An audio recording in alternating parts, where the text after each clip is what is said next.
Bismillahirrahmanirrahim. Assalamualaikum warahmatullahi wabarakatuh. Salam sejahtera untuk kita semua.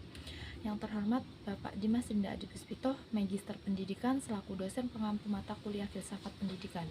Puji syukur kita hanturkan kepada Allah Subhanahu wa Ta'ala, dan tak lupa sholawat serta salam selalu tercurahkan kepada junjungan Nabi Muhammad Shallallahu Alaihi Wasallam.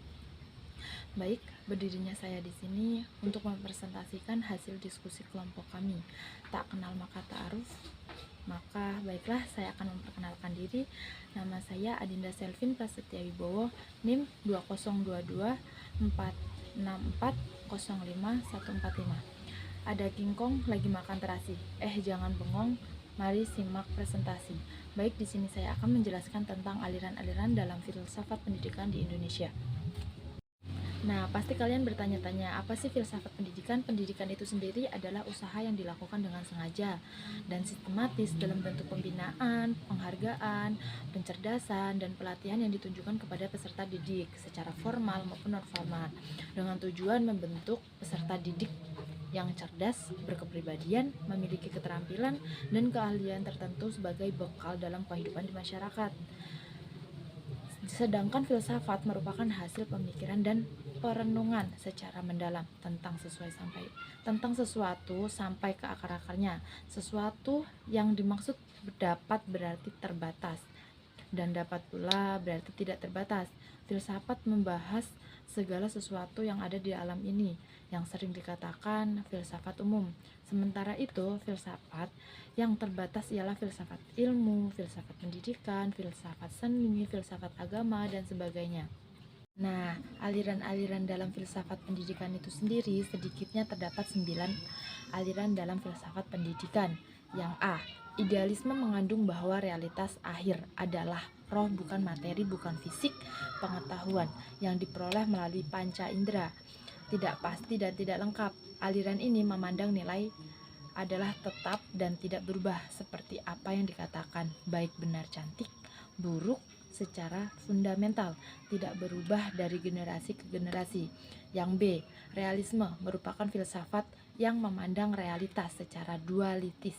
Realisme berpendapat bahwa hakikat realitas terdiri atas dua fisik, dunia rohani. Realisme membagi realitas menjadi dua bagian, yaitu subjek yang menyadari bahwa pengetahuan di pihak dan pihak lainnya adalah adanya realitas di luar manusia yang dapat dijadikan objek pengetahuan manusia.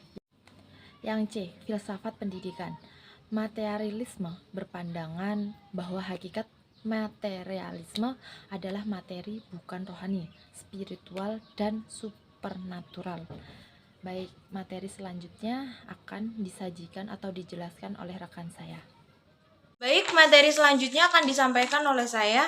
Filsafat pendidikan pragmatisme dipandang sebagai filsafat Amerika asli. Namun sebenarnya dipangkal pada filsafat empirisme Inggris yang berpendapat bahwa manusia dapat mengetahui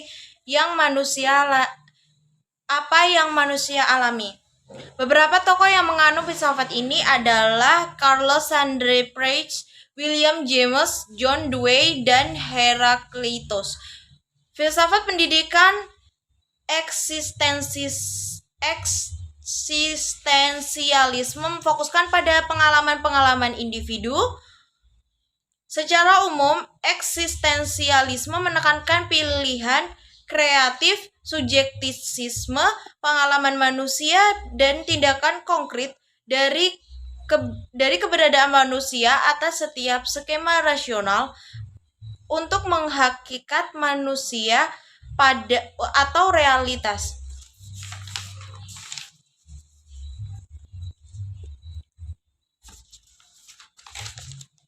Beberapa tokoh dalam aliran ini adalah Jean-Paul Sartre, Soren Kierkegaard, Martin Buber, Martin Heidegger, dan lain sebagainya.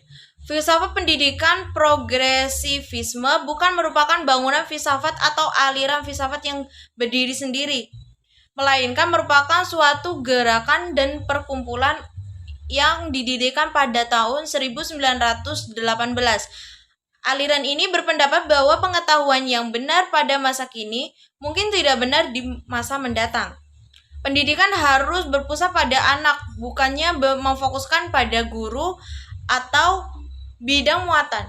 Beberapa tokoh dalam aliran ini adalah George X. Taylor, William O. Stanley, Erne Bayle, Lawrence B. Thomas, dan Frederick C. Neff. Materi selanjutnya akan disampaikan oleh rekan saya. Assalamualaikum warahmatullahi wabarakatuh. Nama saya Muhammad Kafidar Rojat.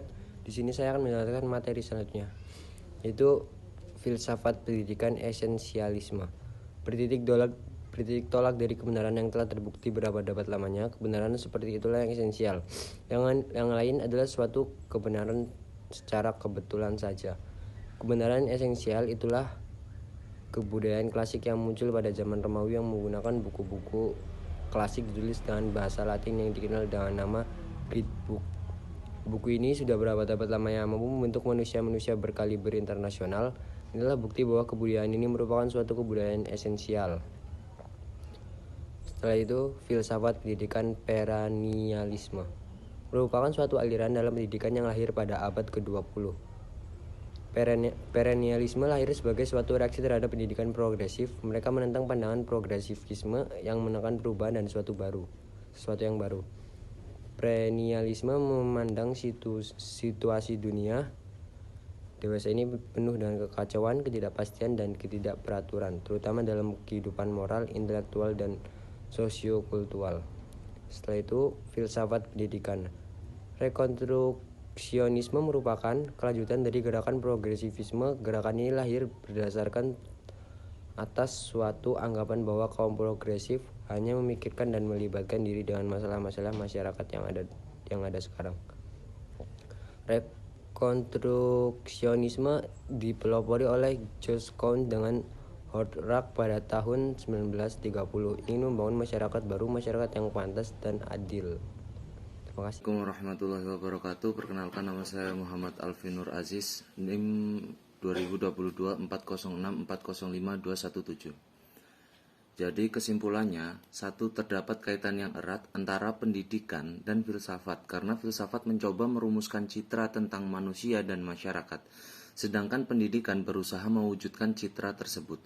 Dua, filsafat pendidikan adalah pendidikan yang bersendikan filsafat, yakni merupakan aktivitas pemikiran teratur yang menjadi filsafat sebagai media untuk menyusun pendidikan, menyelaraskan, mengharmoniskan, serta menerapkan nilai-nilai dan tujuan yang ingin dicapai dalam pendidikan tersebut. 3. Pancasila sebagai sistem filsafat Indonesia memiliki ciri khas yang berbeda dengan sistem-sistem filsafat lainnya, seperti materialisme, idealisme, rasionalisme, liberalisme, dan sebagainya. Pancasila berusaha mengakomodasi dan menggabungkan aliran-aliran filsafat dunia yang menjadi ciri khas ke Indonesia dari aliran filsafat pendidikan di Indonesia. 4. Menemukan teori-teori pendidikan yang bercorak Indonesia. Dibutuhkan terlebih dahulu rumusan filsafat pendidikan yang bercorak Indonesia pula.